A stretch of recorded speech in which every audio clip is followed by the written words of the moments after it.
Здравейте, аз съм Мери и днес ще ви покажа как сами да си направите бързо и лесно хумус.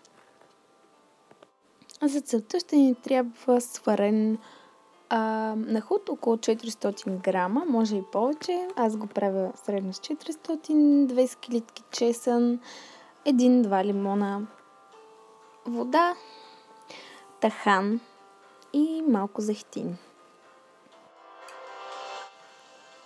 Изсипваме съставките директно в каната за блендера, като първо започваме с свареният нахут.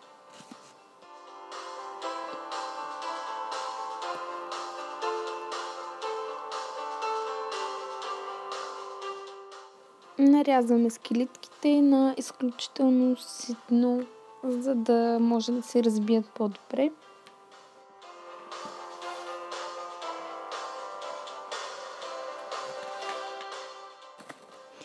Изтискваме лимоните, като най-лесно ще ви, ако имате уред за изтискване на цитрусови плодове, но естествено аз съм студент.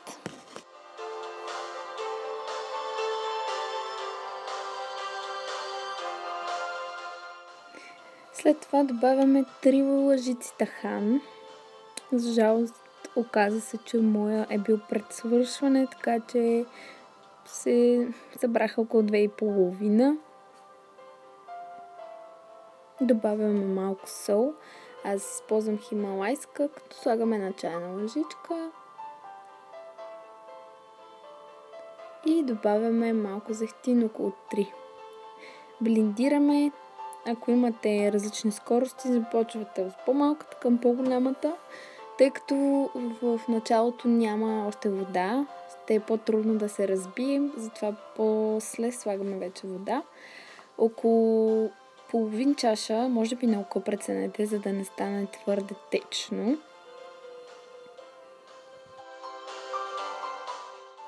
Накрая просто изсипете в съд, който ще е удобно да приберете в хладилник и охладете.